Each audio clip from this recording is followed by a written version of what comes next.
Nessa aula de Geografia, do primeiro ano do ensino médio do Colégio Tiradentes da Polícia Militar, eu vou abordar algumas questões sobre a localização do Brasil. Esse conteúdo está contido no volume 1, entre as páginas 48 a 53, do material do Sistema de Ensino Positivo. O Brasil é um país mundialmente conhecido, principalmente por sua grandeza e diversidade. Com isso, o país já foi exaltado em diversas expressões artísticas, principalmente por artistas nacionais, mas também muitas vezes por artistas internacionais. E todo esse tipo de representação ele está associado principalmente a questões de diversidade de paisagens e culturas, mas também para retratar ou às vezes questionar muitos de seus problemas, principalmente problemas econômicos e sociais. O fato é que o Brasil ele se torna muito atrativo por determinadas questões, sejam questões artísticas ou sejam também questões geográficas, em função da sua localização ao longo do globo. Ele possui uma localização particular, devido a aspectos que eu vou ressaltar aqui ao longo dessa aula, e, consequentemente, a localização do povo em seu espaço físico, ou seja, como que o povoamento do Brasil ocorreu a partir dessas condições, dessas características físicas.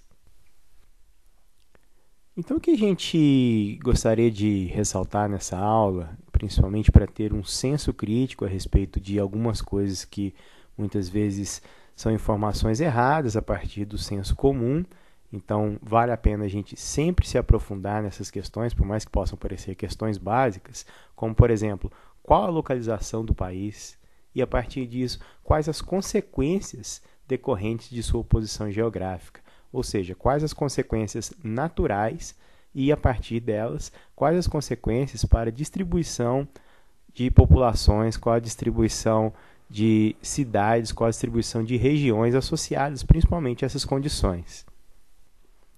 Então, essa figura lá da página 48, ela mostra a localização do Brasil a partir de diferentes perspectivas. A primeira parte dessa figura ela está orientando a localização do Brasil em relação ao planisfério, em relação ao globo. Então, o Brasil está completamente localizado no hemisfério ocidental, compondo o continente americano. Dentro do continente americano, o Brasil faz parte da América do Sul e ocupa quase 50% do seu território. Dentro da América do Sul, essa figura mostra a subdivisão dos países dentro do continente e quais deles fazem fronteira com o Brasil. Então, o Brasil se limita com praticamente todos os países da América do Sul, exceto com o Equador e com o Chile. A localização do país ela é muito relevante, principalmente quando a gente analisa o tamanho do país. Então, o Brasil tem uma das maiores áreas do planeta, uma área de 8.515.767 km², o que torna o país o quinto maior país do mundo em extensão territorial. E uma grande particularidade é que 93% desse território está situado ao sul da linha do Equador, ou seja, só 7% do território do país está localizado no hemisfério norte. E, como eu já havia dito na tela anterior, todo o território localizado a oeste do meridiano de Greenwich, o que coloca a totalidade do país no hemisfério ocidental. Então, esse outro planisfério mostra os 6 mais extensos países do mundo. Então, o maior país é a Rússia, seguido pelo Canadá e, em terceiro lugar, a China, com uma área um pouco maior em relação à dos Estados Unidos, que é o quarto maior país do mundo. Então, com isso, o Brasil ocupa a quinta colocação em extensão territorial, seguido da Austrália.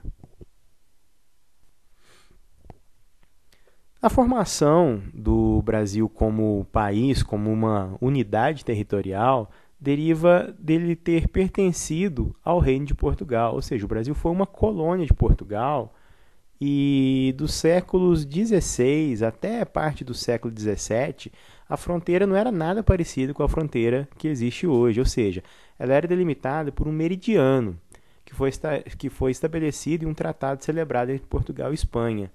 Esse tratado, que ficou famoso porque ele dividia o mundo entre essas duas nações, Portugal e Espanha, e, consequentemente, dividia o que veio a se tornar a América do Sul.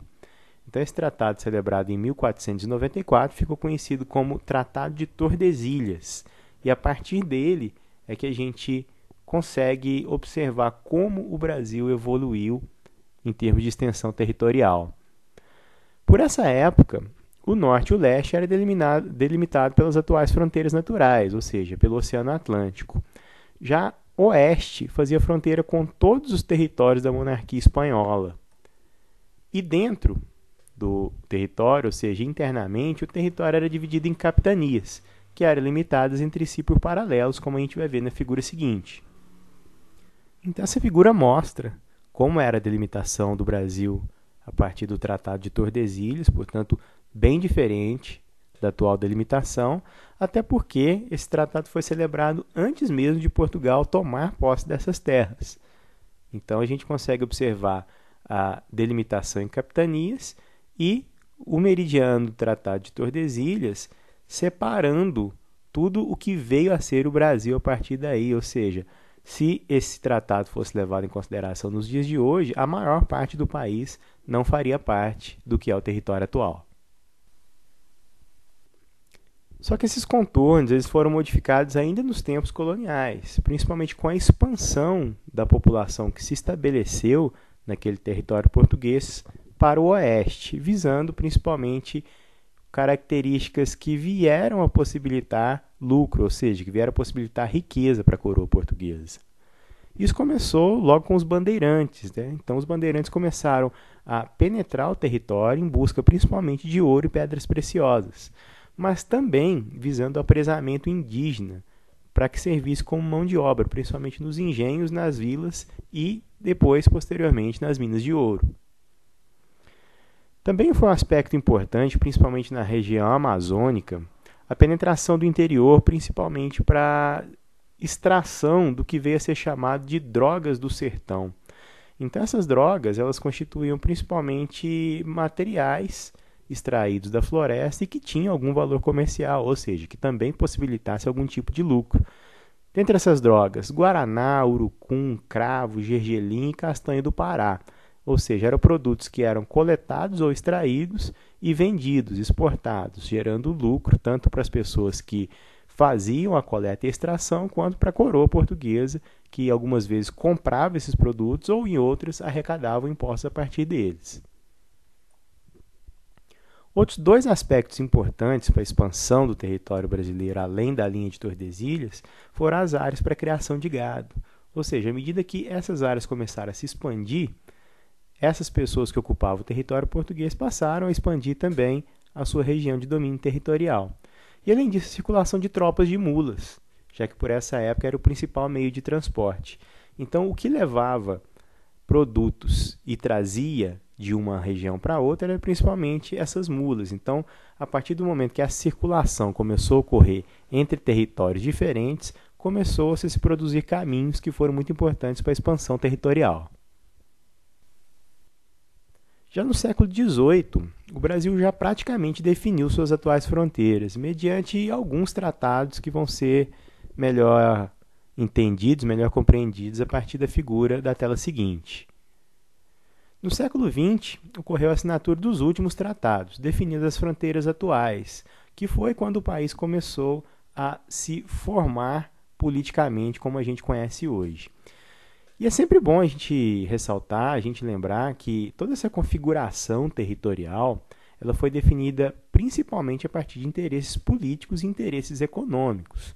Ou seja, por que se visava um território maior? Além dos interesses políticos de domínio territorial, principalmente a partir do momento em que se almeja atividades comerciais que estão além daquele território que foi delimitado no início. Então, essa figura ressalta os principais tratados que definiram os limites do território brasileiro e vale a pena a gente prestar atenção em algumas situações, nesse caso, principalmente a partir da incorporação do Acre. Então, foi a última grande incorporação territorial do Brasil, que foi feita pelo Tratado de Petrópolis e foi a mais recente delas. Então, a partir desse momento é que o Brasil passou a constituir o território que conhecemos como território brasileiro. Esse é o mapa político atual do Brasil, mostrando aqui os 26 estados e o Distrito Federal, ou seja, são 27 unidades da federação. E o que chama atenção aqui é a linha do Equador, dividindo a maior parte do país dentro do hemisfério sul, e o Trópico de Capricórnio. Essa é uma imagem que ilustra o marco zero do Equador. O que isso significa? Em Macapá, no Amapá, foi construído esse marco, que é um obelisco, então ele está marcado ali com uma faixa verde e amarela, e essa faixa se prolonga no solo. Então é exatamente esse prolongamento do solo que indica a divisão dos dois hemisférios. Ou seja, de um lado dessa linha eu tenho a porção do Brasil localizada no hemisfério norte e do lado oposto a porção localizada no hemisfério sul. Curiosamente, próximo a esse monumento, esse marco, foi construído um estádio de futebol.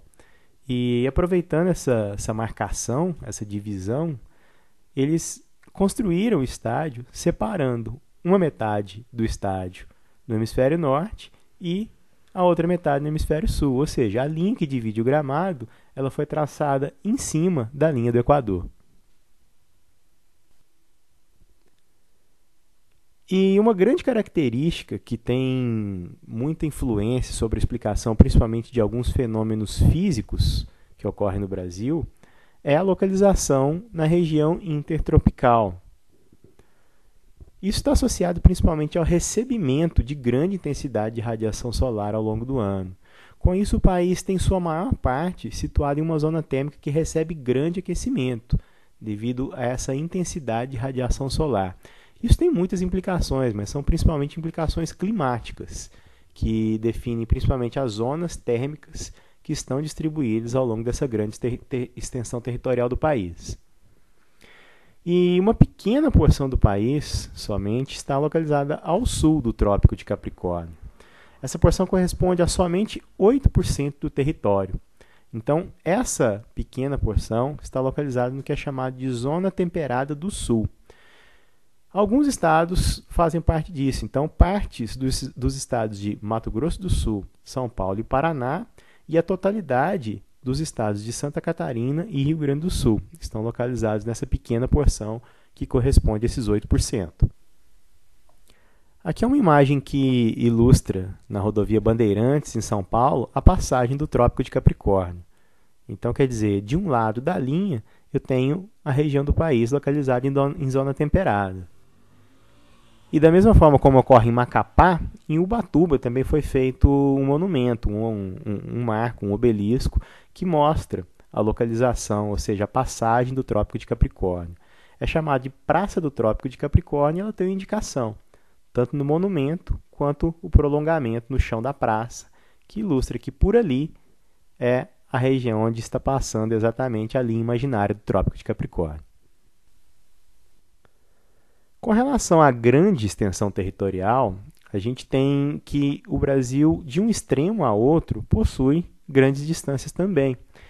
E devido à sua conformação territorial, essas distâncias elas praticamente se equivalem. A distância norte-sul do país é de 4.394 km, enquanto a distância leste-oeste é de 4.319 km. Com relação aos pontos extremos, as suas localizações são, primeiro, com relação ao extremo norte, ou seja, onde é o extremo norte do país? Ele está localizado na coordenada 5 graus e 16 minutos norte. E essa região ela corresponde à nascente do rio Ailã, no Monte Caburaí, em Roraima, na fronteira com a Guiana. O extremo sul ele está localizado nessa localização, ou seja, 33 graus e 45 minutos sul. E aqui isso corresponde, isso é uma curva de um arroio, né? Que arroio é um termo utilizado para pequenos riachos. Então esse arroio é denominado Arroio Chuí e uma de suas curvas é o ponto mais ao sul do país, na fronteira com o Uruguai. O ponto mais oriental do país e também da América do Sul, ele está localizado a 34 graus e 47 minutos oeste. Ele é chamado de Ponta dos Seixas, na praia de Cabo Branco, na Paraíba. E o ponto oposto, ou seja, o ponto mais ocidental do país, é a nascente do rio Moa, na Serra da Contamana, também chamada de Serra do Divisor, né? Contamana é o nome indígena e Serra do Divisor por fazer a fronteira com Peru. E isso está localizado no estado do Acre. Então, esse é o outro ponto extremo do Brasil. Então, aqui a gente consegue observar nessa figura essas distâncias, né? Então, apesar do formato do país ser um formato irregular, essas distâncias elas quase se equivalem. Então, tanto a distância norte-sul quanto a distância leste-oeste têm comprimentos aproximados.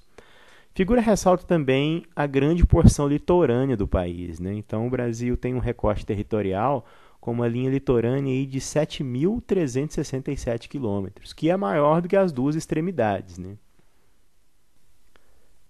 Essa imagem ela ilustra a Serra do Monte Caburaí, ou seja, isso é um conjunto de serras. Essa serra que a gente pode perceber na imagem, ela se prolonga.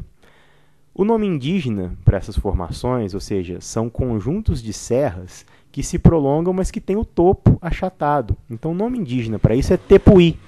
Elas são características tanto dessa região do Brasil quanto das áreas vizinhas, de Guiana e Venezuela. Então, essa extremidade norte do Brasil ela está localizada em um conjunto de serras que recebe o nome de Monte Caburaí. E o estado onde isso está localizado é Roraima, na fronteira com a Guiana.